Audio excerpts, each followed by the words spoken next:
Bismillahirrahmanirrahim. Assalamualaikum warahmatullahi wabarakatuh. Yang terhormat kepada Bapak Hendra Kosasi selaku dosen pengampu mata kuliah Teknologi Informasi. Ya, balik lagi dengan saya Sumerah Merambe dari kelas C2 semester 3. Di sini akan membahas tentang hardware, di mana hardware-nya adalah salah satu keilmuan dari mata kuliah pengantar Teknologi Informasi. Baiklah, langsung saja ke isi materi yang akan dibahas. Di mana di sini ada ruang lingkup. Dari ruang lingkup ini kita akan membahas yang pertama ada input, yang kedua ada output, yang ketiga ada processing, dan yang keempat ada storage device. Nah, sebelum kita lebih jauh, kita harus tahu dulu masing-masing pengertian dari input, output, dan yang akan kita bahas dari ruang lingkup tersebut.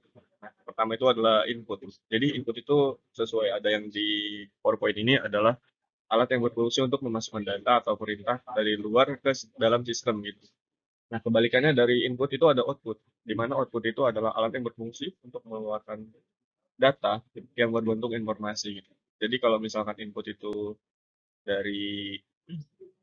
dari luar ke dalam, sedangkan kalau output itu dari dalam keluar.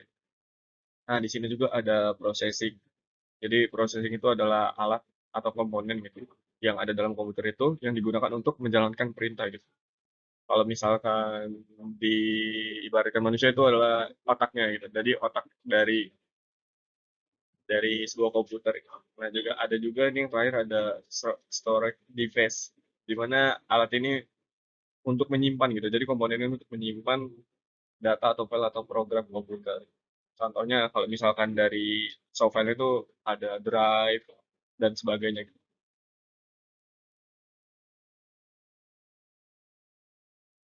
Baiklah, kita langsung masuk saja ke yang pertama, yaitu contoh hardware atau perangkat keras dari input. Nah, di sini ada beberapa contoh dari hardware dari input. Ada fingerprint, kamera, keyboard, touchscreen, mouse wireless, dan juga mic gitu. Jadi di sini adalah perangkat keras yang dimana mereka ini fungsinya menangkap dari luar masuk ke dalam komputer gitu ataupun otak dari si komputer ini gitu. Contohnya kayak fingerprint itu gunanya untuk kita contoh kecilnya kayak absen mahasiswa, absen dosen, dan lain-lain gitu. Itu dimana dia akan tersimpan data. Terus juga ada kamera yang udah kita tahu kalau misalkan kamera itu mengambil gambar dari luar dan menjadikan soft file. Ada juga keyboard di mana dia mengikuti perintah dari yang kita lakukan mengetik per huruf akan menjadi sebuah kata atau kalimat di dalam soft file. Dan juga ada fingerprint itu sebenarnya sistem kerjanya sama kayak fingerprint. Ada juga mouse wireless di mana mouse wireless ini menjalankan perintah dari pergerakan tangan menjadi pergerakan kursor yang ada di dalam komputer itu. Ada juga mic gitu. Dia mengambil suara dari luar, menjadikan suara atau mengantarkan suara ke sound gitu. Jadi tugas dari perangkat keras input ini eh, memasukkan data dari luar ke dalam. Nah, ada juga nih sisa contoh dari input, yaitu ada scanner, barcode scanner, sama joystick.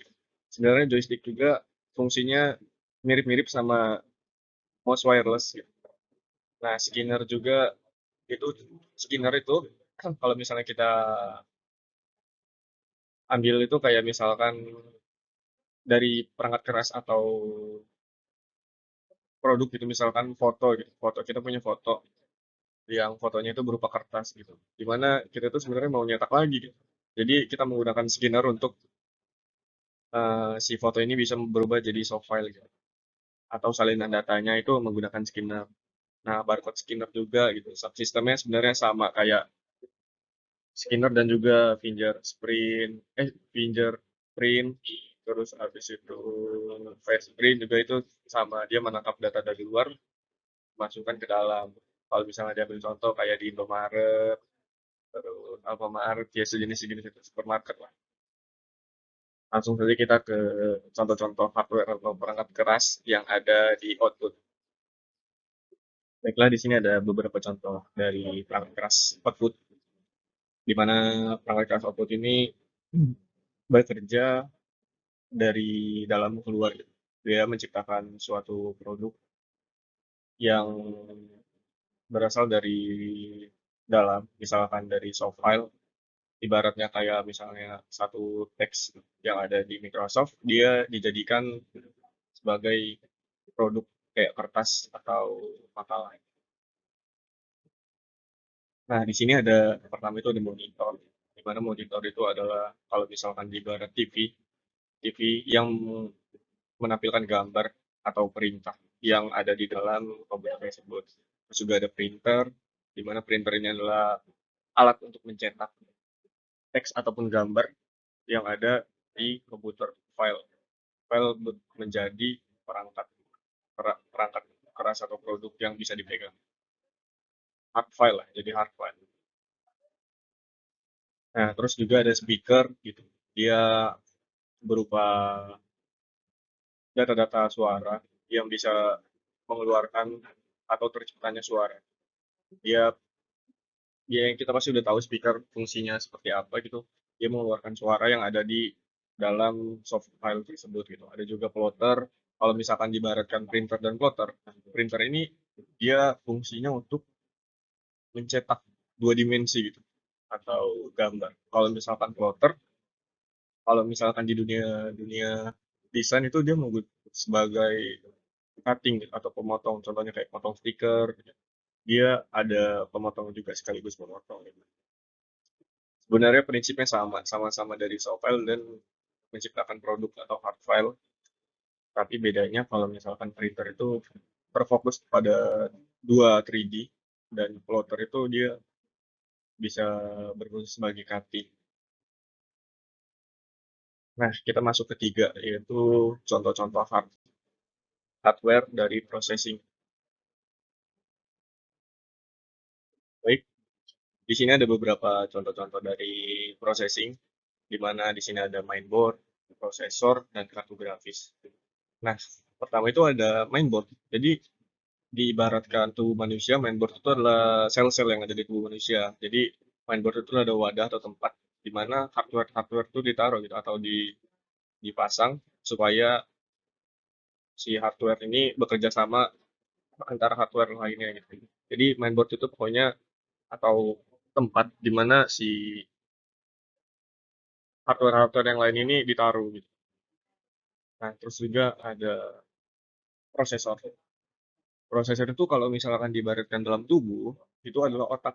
Jadi prosesor prosesor itu fungsinya prosesor itu fungsinya adalah menerjemahkan atau memerintahkan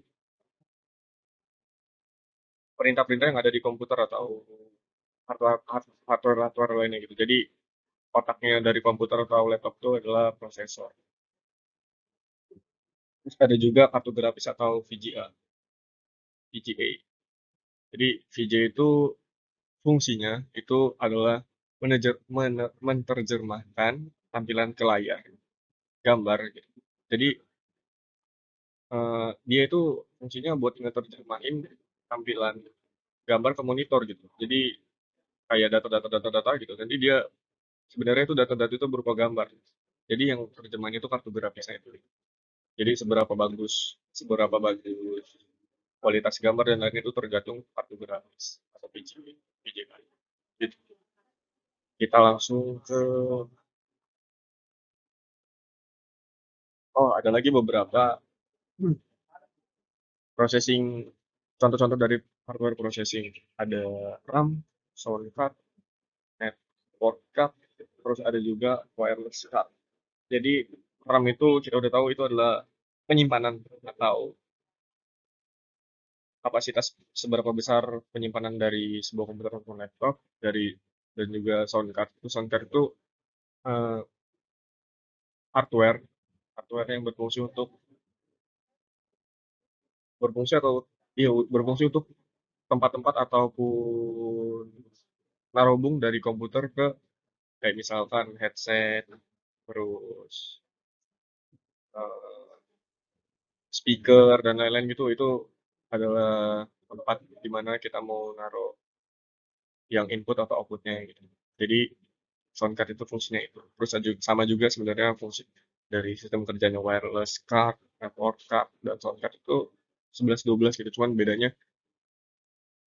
dari yang dimasukinnya itu beda-beda sistem gitu. Contohnya wireless card itu untuk mencari jaringan, terus abis itu enggak, wireless card itu untuk kayak yang Bluetooth dan lain-lain gitu. Terus habis itu juga ada network card itu yaitu kayak HDMI, terus modem dan lain-lain. Langsung kita masuk ke contoh hardware storage device. Nah, di sini ada beberapa contoh yaitu ini ada beberapa contoh dari storage device, ada USB flash disk, hard disk, DVD, C- CD, dan Blu-ray. Jadi ini fungsinya sebenarnya sama ya, untuk menyimpan gitu. Tiga-tiganya ini sama-sama untuk menyimpan. Mungkin yang membedakan itu dari kapasitas atau seberapa besar dari penyimpanan dia. Dan jadi eh, file-file atau software-software yang ada di komputer itu bisa juga disimpan di USB flash disk, DVD, dan hard disk gitu. Jadi pokoknya sistem kerjanya sama, gitu. Sama-sama untuk menyimpan software, perintah, data, dan lain-lain. Ya, mungkin cukup dari apa yang saya sampaikan. Mohon maaf apabila ada kesalahan, mohon maaf apabila ada kesalahan kata. Saya akhiri. Wassalamualaikum warahmatullahi wabarakatuh. Sampai ketemu di tugas selanjutnya.